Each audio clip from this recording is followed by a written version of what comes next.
어제 본문인 21장 또 11절에서 14절 말씀에 보면 유다 왕국 말기에 예루살렘과 유다 왕국을 통치하던 왕실에 대한 심판을 선언했습니다.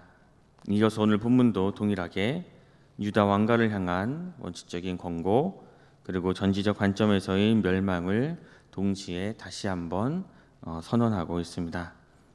그 넓히 보면 본문은 왕에 대한 이름도 없고 그 예언의 선포 시기도 잘 나타나 있지 않습니다. 그래서 이 부분이 다양한 문맥에 위치시킬 수 있고 또 사용할 수 있고 마치 자유롭게 떠다니는 부표와 같은 성격의 신탁이라고 이야기하기도 합니다. 하지만 오늘 본문은 다윗 왕가에 대한 일반적인 선포라고만 볼 수는 없습니다. 먼저 앞선 21장 1절에서 10절 말씀에 제시된 바벨론의 느부갓네살의 침입을 받은 시드기야 왕을 향한 멸망 예언의 정당성을 보증하기 위한 반복으로 볼 수 있습니다. 그리고 이러한 사실과 더불어 오늘 본문에서 21장 11절에서 14절 말씀과 동일한 주제를 다시 한번 반복하는 것은 이 뒤에 나오는 유다의 세 명의 왕에 대한 심판 선언의 서론적 성격을 띠고 있습니다. 또 23장에 나오는 이상적인 왕 메시아의 모습과 유다 말기의 왕들의 모습을 대조시키기 위해서 특별히 이 문맥에 위치하도록 오늘 본문이 위치해 있습니다. 더불어 오늘 본문이 21장 11절에서 14절 말씀과 동일한 주제를 다루고 있지만 보다 강조되는 두 가지 내용이 있습니다. 하나는 다윗의 왕위에 앉은 유다의 왕들이 어떻게 통치해야 하는지를 보여주는 유다 왕국을 향한 원칙적인 권고가 더 상세합니다. 그리고 다른 하나는 그 기준대로 통치하지 않았으므로 유다 왕국 전체에 큰 심판을 내려 유다 왕가와 유다가 궁극적으로는 멸망한다라는 그 선언이 더 자세하게 주어지고 있습니다. 이것을 바탕으로 오늘 본문을 한번 살펴보도록 하겠습니다. 어제 본문에서 유다의 마지막 왕인 시드기야 왕이 바벨론의 느부갓네살 왕으로부터 공격을 받아 예루살렘이 포위된 아주 참 위기가 닥친 그 상황에서 예레미야에게 사자를 보내 유다와 예루살렘의 구원을 위해서 하나님께 기도해 달라 부탁합니다. 그러나 예레미야의 응답은 하나님께서 바벨론이 하나님의 심판의 도구가 되어서 예루살렘과 그 안의 모든 것을 멸하실 것이다 라고 예언합니다. 그러나 하나님께서는 그들에게 생명의 길과 죽음의 길을 열어두시고 유다 백성들로 하여금 바벨론에 대항하지 말고 항복할 것을 말씀하시는 하나님의 말씀을 전합니다. 또 유다 왕가가 예언된 여호와 하나님의 그 말씀을 듣고 순종하면 유다 왕가의 왕권이 보장되고 국가가 평안할 것이지만 만일 하나님 말씀에 불순종하면 하나님의 분노가 불같이 일어나 그것을 끌 자가 없을 것이다 경고합니다. 그러나 경고 후 바로 또다시 유다의 멸망 심판을 선언하고 있습니다. 그들 유다 왕가가 여호와의 말씀에 불순종할 것을 이미 아셨기 때문입니다.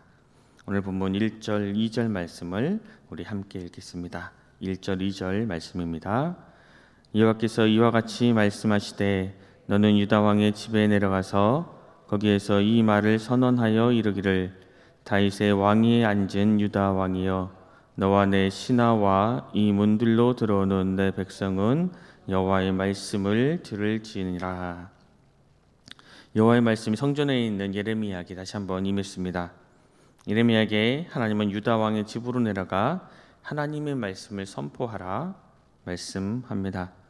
그런데 유다 말기에 그 왕들을 향하여 다윗의 왕위에 앉은 유다 왕이라 부르고 계십니다. 그 이유가 무엇입니까?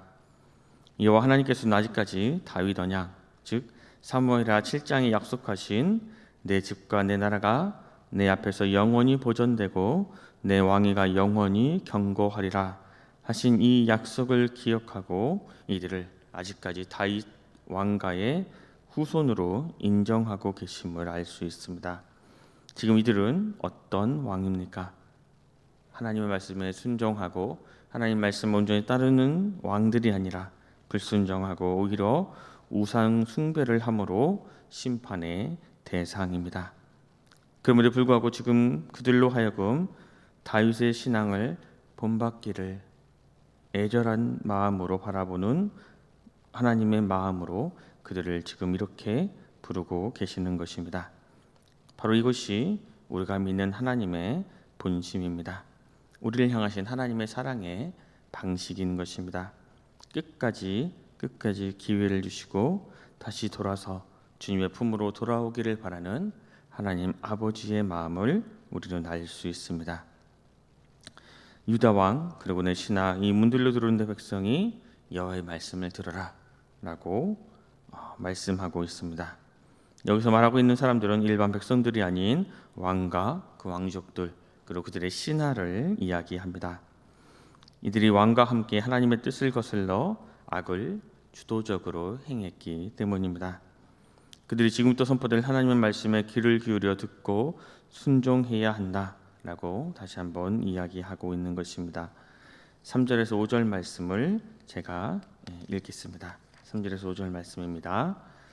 여호와께서 이와 같이 말씀하시되 너희가 정의와 공의를 행하여 탈취 당한 자를 압박하는 자의 손에서 건지고 이방인과 고아와 과부를 압제하거나 학대하지 말며 이곳에서 무죄한 피를 흘리지 말라.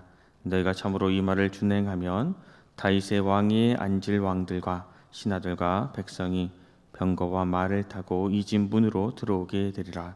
그러나 너희가 이 말을 듣지 아니하면 내가 나를 두고 맹세하노니 이 집이 황폐하리라. 여호와의 말씀이니라. 여호와 하나님께서 지금 이들에게 요구하시는 첫 번째는 정의와 공의입니다.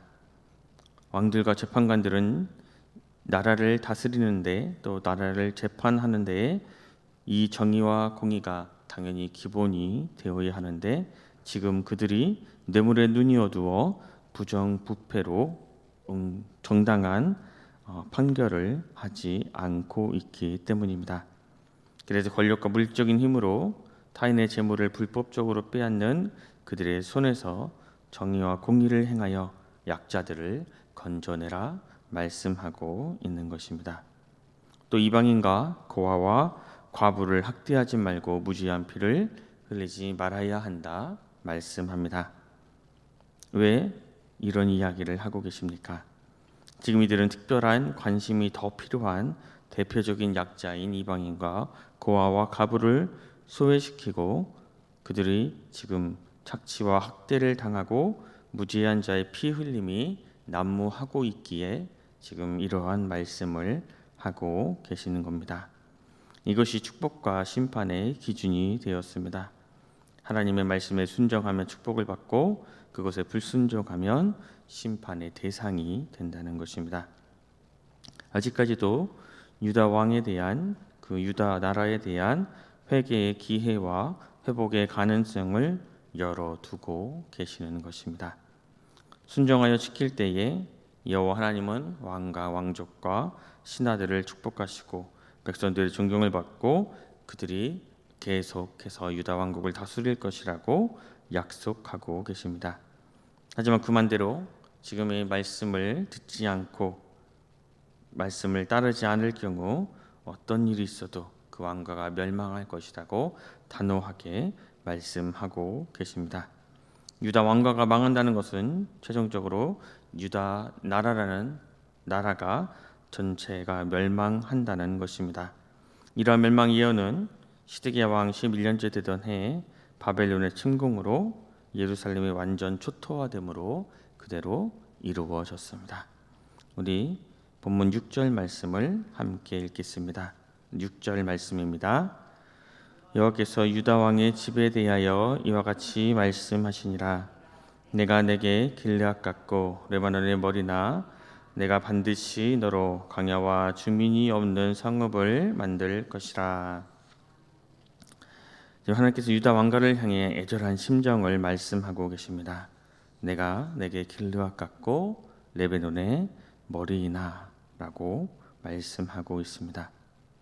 원래 지금 너희는 여호와 하나님 앞에서 매우 기뻐함을 받은 존재다 라고 말씀하고 있는 것입니다. 하나님 앞에 길르앗 레바논의 머리다 라고 말씀하신 것입니다. 길르앗은 요단 동북쪽에 넓은 평원입니다. 푸른 목초지가 많고 가축이 살기에 아주 적절한 곳이었습니다.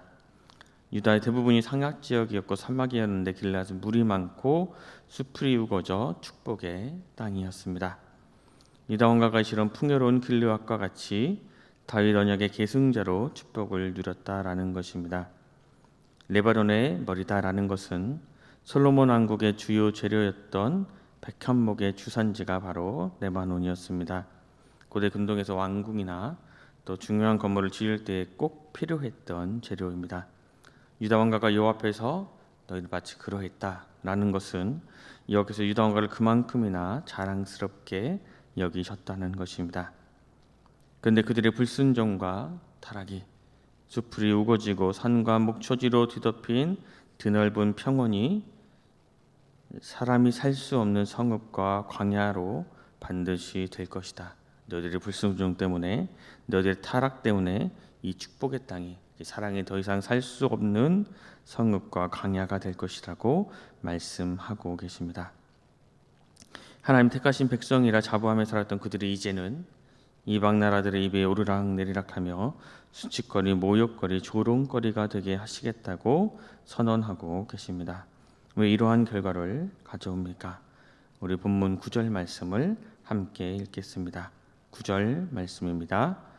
그들이 대답하기는 이는 그들이 자기 하나님 여호와의 언약을 버리고 다른 신들에게 절하고 그를 섬긴 까닭이라 하셨다 할지니라. 유다 왕가가 또 백성들이 자기 하나님 여호와의 언약을 버렸기 때문입니다. 그 언약은 바로 하나님께서 이스라엘 백성을 애굽에서 이끌어내실 때에 그들과 더불어 세우신 언약입니다. 출애굽기에 보면 세계가 다 내게 속하였으나니 너희가 내 말을 잘 듣고 내 언약을 지키면 너희는 모든 민족 중에서 내 소유가 되겠고 너희가 내게 대하여 제사장 나라가 되며 거룩한 백성이 되리라. 너는 이 말을 이스라엘 자손에게 전할지니라 하는 언약의 말씀이었습니다. 하나님 안에 섬기고 헛된 우상을 절대 섬기지 않아야 한다는 것을 이스라엘 백성들은 절대 모를 수가 없었습니다. 그런데 너무나 그것을 당연하게 여기다 보니까 이번 한 번쯤이야 하는 아니란 생각이 들었습니다. 그러다 보니 당연히 지키고 당연히 하나님 말씀에 순종하며 살아야 할 그 본분은 어느 순간부터 우습게 여겨졌고 다른 신들에게 절하고 그들을 섬기는 것이 더 자연스러운 그러한 악행을 아주 자연스럽게 저지르게 된 것입니다. 더 악한 것은 하나님께서는 그들에게 말씀을 통해서 또 선지자를 통해서 수많은 기회를 주셨지만 다시금 돌아올 수 있는 수많은 기회를 주셨지만 그때뿐이었다는 것입니다. 하나님의 경고, 하나님의 심판 때 잠깐 돌아섰지만 결국 그 말씀을 깨닫지 못하고 이제는 돌이킬 수 없는 길을 가고 말았습니다. 주기도문에 보면 오늘 우리에게 일용할 양식을 주시고라는 기도 문구가 있습니다. 이 기도는 참으로 중요합니다. 하나님께서 우리에게 매일매일 일용할 양식이 주시지 않는다면 우리는 하루도 살아갈 수 없게 될 것입니다.